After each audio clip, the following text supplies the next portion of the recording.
Hello Group A. So we couldn't meet today because of Labor Day, and I wanted to set you a piece of work that you could do over this week due next Monday along with the other two pieces. On Canvas, along with this video, I've also put up a much clearer picture of this Paul Cezanne watercolor. Paul Cezanne, as you may know, was a early 20th century, late 19th century French painter. In fact, he was called the father of modern art for lots of very good reasons, and he's a fantastic painter to look at.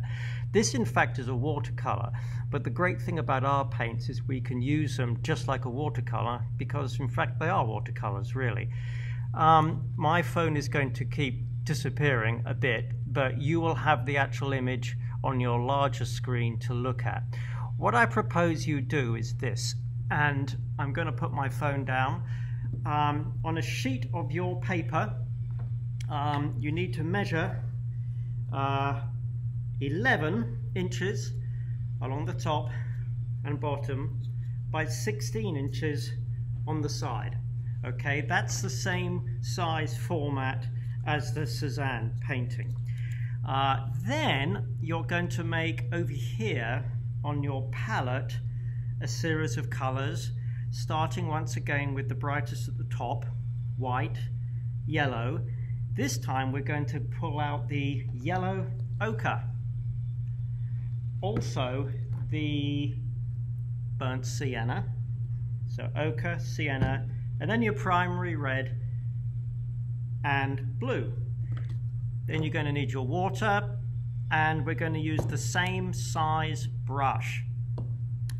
But before you paint, what you should do is look at the Cezanne carefully and just with a pencil start to draw out some of the major shapes that you are seeing on your picture. And what I mean by major shapes, and I'll get this really close, is when you look at this you realize a lot of the shapes are white. They are the paper that he is allowed to use as shape, almost as if they were painted. These white areas are vital. They are important to this composition. The composition is about figure and ground. The ground is the white paper. The figure is the paint on the white. But there are moments when the white becomes an isolated closed shape and it almost takes on the presence of a ground shape. Now, technical as that may be, don't let that worry you too much. What you should do is just draw out the outlines of the major shapes, these long, slender shapes, the outline of this large white shape, the shape of this big mass, maybe the shape of this white, and so on. And you can actually measure it. I mean, you could actually take your pencil, measure the photo from the screen, and perhaps then double the measurements. I mean, what I was doing was simply from the screen taking measurements and then just doubling them. But you know, don't let that worry you too much, because you can get kind of stressed out by all that.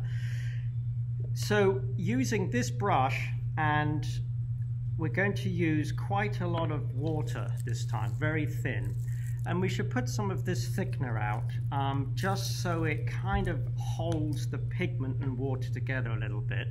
Let me start to talk about this a little bit. When you look at this painting, it's all transparencies. They're all transparent in terms of where you see a color. It's so light because it's water-based, like this blue, that you see the paper underneath. And then you start to realize a lot of colors are transparencies over transparencies. It's kind of like a series of tissue paper, like green over blue over a red makes a sort of a purple color, and so on. So he's mixing the colors literally on the paper as well as on the palette, but is letting the first layer dry. So I've started off with just a kind of a grayish blue, which is sort of up here and here, And I'll put this down and you can see what I've been doing here and here. And really, I've just been using water. I used a little bit of the brown, a little bit of blue, a little bit of white, and thinned it quite a bit. And I even used a little bit of this thickener, but I've kept everything really, really thin. And then I started to apply the color to the piece. So here's an area I could start to work on. Here's like a bluish kind of area. It's between this shape and that shape. Okay, they're trees if we have to call it something. So here we go, a lovely transparent blue. Now the great thing about this brush is it makes shapes for you. They already make kind of rectangular shapes. That's the nature of this brush, as you can see when I put this down. You might find that the paint and this canvas paper doesn't quite adhere the way it should, and that's why I'm using a little bit of thickener to kind of make it work. This blue I'm putting down is almost like a wonderful grey. You can see I've been putting blue elsewhere. And then really when that's dried, you're then starting to build up with maybe the other colors that you see. Now don't let this stress you out too much. The main objective is for you to learn to use the paint as transparencies and put one transparency over another to make a color. But also I want you to be really aware of the white shape against the painted shape, the figure and ground. Try and really see those as holding. If something's a little inaccurate, don't worry too much, all right? But it would be great if it could be, obviously. So I'm going to start maybe mixing up a green here. I'll use my yellow and blue because I'm looking at some of his greens on here, which are kind of actually really sort of high key greens. In other words, they're a fairly cold kind of green. You may see it differently. And then I'm looking on my screen to see roughly where they are, and I'm painting the green over the blue. This blue is dried from before. Already I'm seeing where the colors cross. A new color has started, or perhaps a slightly darker color. I'm going to keep working down here. I'm using the brush in alternate angles to try and emphasize the white shape that is also going on. I'm going to use a bit more of my thickener because the paint is so thin, it kind of, the paper almost repels it. Okay, over here I'm seeing some light green. I'm using the brush the way it should be.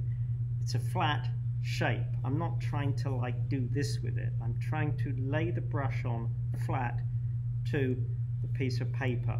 I'm seeing green up here and I'm seeing green in here. I can use it as an undercolor. If you're not sure what color is the under or what color's on top, again, don't let that stress you too much. That's kind of, I'm sure you can put down the green first and then the blue on top, to be honest. I'm seeing another green that is now colder, so I'm mixing a little bit of blue, and I'm going to try a little brown so it's sort of not like a raw blue coming out at me. A bit more water. That's a little bit too, okay, a bit more brown. Okay, maybe a bit of that ochre might be fun. Okay, let's try the ochre. Of course, allow yourself to experiment a bit. Don't be too tight. It's beautiful. Actually, I should let those dry. Maybe I should look in another area. I know you can't see what I'm seeing, but you will have a copy on your screen. Here's an area of green I rather like. That's really lovely how that goes over the brown and sort of creates a slightly different color. So you're building this painting up, allowing one area to dry. I think that's dry, and I'm going to put that down under. Ah, it's gorgeous, isn't it? So this creates another shape on top of the blue, but I'm not completely covering the blue. I'm letting some of the blue also be a shape as well, but I'm also cognizant of the fact I've got large white shapes. So have fun with this. You know, it's a little harder when we're not in the studio for me to kind of like point things out, where things are working and where things aren't. But this is a really great piece to look at. Fantastic way to use your paint thinly, a fantastic way to build up layers to make color. But I think one of the most important things is to see the importance of how he leaves the white underneath. I mean, for a lot of people, they just assume he never finished it, and that's because they're not really looking. They're not really assuming what's going on. It's not just trees, it's also an abstraction of how he looked at trees. And maybe that's too complex at this point. Maybe it's not. Maybe I'm just being, you know, difficult. So, give that a shot. I would do it flat on a table, do it either in the studio, do it away from the studio. Just email me, canvas me with any questions, but I'd like this done for Monday, along with the other pieces I set you, okay? So take this seriously, take time on it, maybe take breaks from it, and good luck.